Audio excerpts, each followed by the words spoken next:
नमस्कार, ये आकाशवाणी चंडीगढ़ है। अब आप अमन सैनी से प्रादेशिक समाचार सुनिए। पहले इस बुलेटिन के मुख्य समाचार। प्रधानमंत्री नरेंद्र मोदी ने कहा, भारत ने उत्पादन को दंडित करने की बजाय पीएलआई योजना के माध्यम से पुरस्कृत करने का काम किया। भारतीय जनता पार्टी वंदे मातरम के प्रति जागरूकता फैलाने और इसके गायन को बढ़ावा देने के लिए राष्ट्रव्यापी अभियान चलाएगी। हरियाणा के मुख्यमंत्री नायब सिंह सैनी ने पंजाब में आम आदमी पार्टी द्वारा पिछले चुनाव के समय महिलाओं व युवाओं से किए वादे न निभाने का आरोप लगाया। हरियाणा अध्यापक पात्रता परीक्षा 2025 का परिणाम घोषित। तीनों स्तर का कुल परिणाम 16.57% रहा और कुरुक्षेत्र में गोस्वामी तुलसीदास जी की जयंती के उपलक्ष्य में आयोजित कार्यक्रम में 183 प्रतिभावान विद्यार्थियों को सम्मानित किया गया। अब समाचार विस्तार से। प्रधानमंत्री नरेंद्र मोदी ने कहा है कि भारत ने लाइसेंस राज के दौरान उत्पादन को दंडित करने के अपने दृष्टिकोण में मौलिक परिवर्तन किया है। अब उसके स्थान पर सरकारी प्रोडक्शन लिंक्ड इंसेंटिव पीएलआई योजना के माध्यम से इसे पुरस्कृत किया जाता है। Economic times world leaders forum 2026 को संबोधित करते हुए श्री मोदी ने पिछली सरकारों की उस सोच की आलोचना की जिसमें जानबूझकर चीजों की कमी बनाए रखी जाती थी ताकि लोगों को सरकार पर निर्भर रखा जा सके। शासन की सोच में परिवर्तनकारी बदलाव का उल्लेख करते हुए प्रधानमंत्री ने नकारात्मक प्रोडक्शन लिंक्ड इंसेंटिव मॉडल की तुलना वर्तमान पीएलआई योजना से की।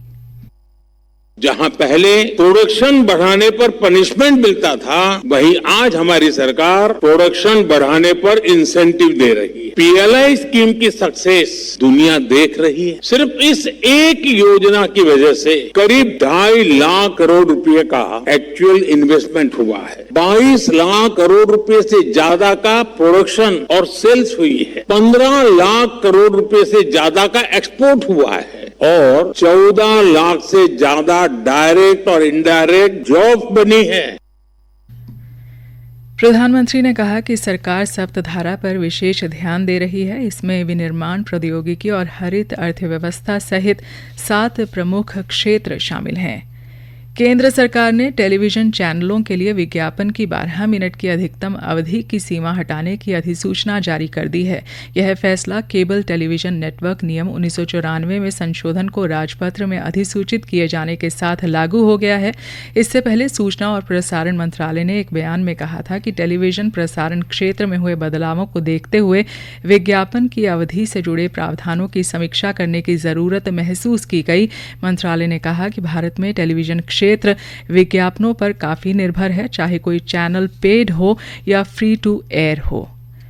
भारतीय जनता पार्टी वंदे मातरम के प्रति जागरूकता फैलाने और इसके गायन को बढ़ावा देने के लिए राष्ट्रव्यापी अभियान चलाएगी। नई दिल्ली में आज पत्रकारों से बातचीत में भाजपा प्रवक्ता संबित पात्रा ने कहा कि यह निर्णय पार्टी के नवनियुक्त राष्ट्रीय पदाधिकारियों की पहली बैठक में लिया गया। प्रवक्ता ने कांग्रेस पार्टी के मुख्यालय में आयोजित एक कार्यक्रम में कथित तौर पर 2 श्लोकों के बाद राष्ट्रगीत वंदे मातरम का पाठ रोकने का आरोप लगाते हुए कड़ी आलोचना की। श्री पात्रा ने कहा कि कांग्रेस ने हाल में एक प्रस्ताव पारित किया है जिसमें वर्ष 1937 के अपने प्रस्ताव का हवाला देते हुए वंदे मातरम के केवल पहले 2 श्लोकों के गायन की बात कही गई है।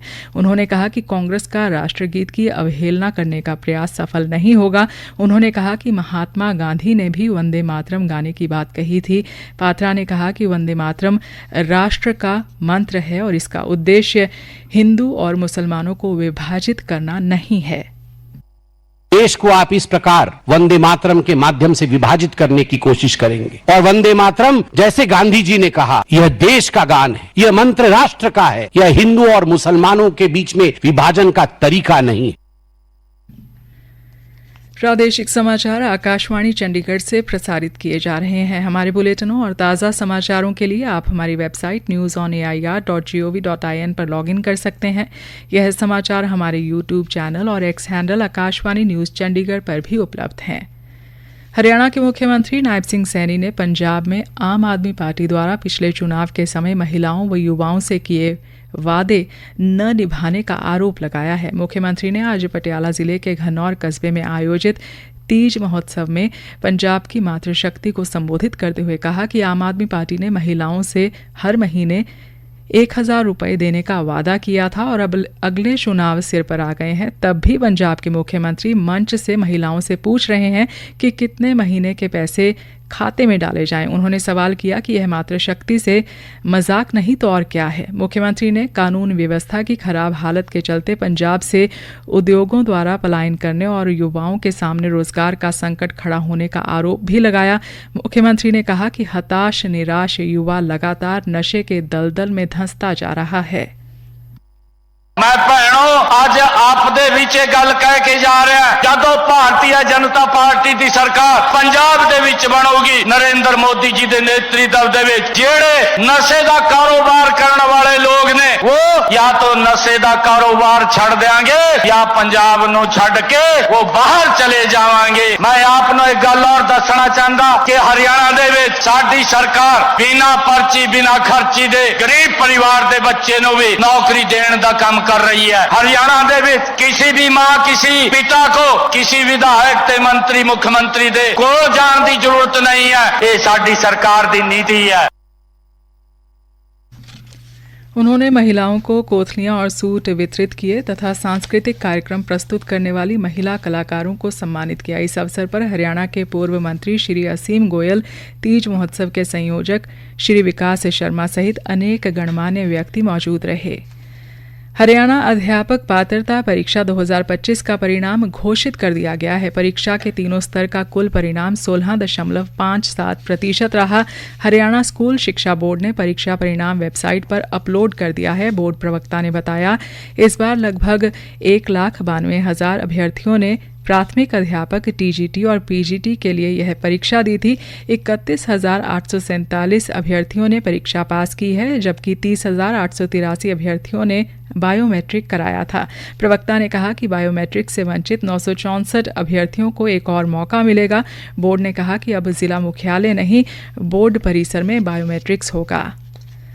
हरियाणा के सामाजिक न्याय एवं अधिकारिता मंत्री कृष्ण कुमार बेदी ने आज कुरुक्षेत्र में हरियाणा दशनाम गोस्वामी समाज सभा द्वारा गोस्वामी तुलसीदास जी की जयंती के उपलक्ष्य में आयोजित कार्यक्रम में समाज के 183 प्रतिभावान विद्यार्थियों को सम्मानित किया। इनमें 168 विद्यार्थी 10वीं में 12वीं कक्षा में 80% से ऊपर अंक लेने वाले और 15 विभिन्न खेलों में समाज का नाम रोशन करने वाले खिलाड़ी शामिल रहे।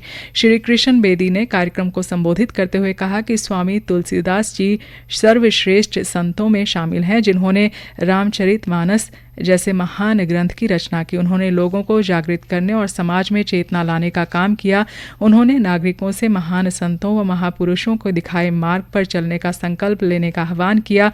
इस दौरान कैबिनेट मंत्री ने हरियाणा दशनाम गोस्वामी समाज सभा को धर्मशाला निर्माण कार्य के लिए 21 लाख रुपए देने की घोषणा भी की। इसके साथ ही उन्होंने मुख्यमंत्री से मिलकर कुरुक्षेत्र शहर में गोस्वामी तुलसीदास के नाम पर चौक का निर्माण करवाए जाने का आश्वासन भी दिया। कार्यक्रम के बाद मीडिया से बातचीत में श्री बेदी ने बताया, दशनाम स्वामी तुलसीदास समाज सभा द्वारा आज कुरुक्षेत्र के ब्रह्मसरोवर के पावन पवित्र तट पर गोस्वामी तुलसीदास जी का जन्मोत्सव मनाया। वहीं पर समाज के जो मेधावी छात्र हैं, छात्राएं, सभी को समाज की तरफ से मंच पर बुलाकर सम्मानित किया गया। इससे अवश्य ही उन बच्चों का, उनके परिवारों का हौसला बढ़ेगा और बच्चों को शिक्षा मिलेगी, प्रेरणा मिलेगी। हरियाणा के शिक्षा मंत्री महिपाल ढांडा ने आज चरखी दादरी में कैप्टन जिले सिंह स्कूल परिसर में 59वीं 3 दिवसीय राज्य स्तरीय स्कूली कबड्डी खेलकूद प्रतियोगिता का शुभारंभ किया। इस दौरान श्री महिपाल ढांडा व विधायक सुनील सतपाल सांगवान ने प्रदेश भर से आए खिलाड़ियों से परिचय प्राप्त कर उन्हें जीत का आशीर्वाद दिया और उनका उत्साहवर्धन किया। 3 दिवसीय खेल स्पर्धा में प्रदेश के सभी जिलों से 14, 17 एवं 19 आयु वर्ग की कबड्डी टीमें हिस्सा ले रही हैं। अंत में मुख्य समाचार एक बार फिर। प्रधानमंत्री नरेंद्र मोदी ने कहा, भारत ने उत्पादन को दंडित करने की बजाय पीएलआई योजना के माध्यम से पुरस्कृत करने का काम किया।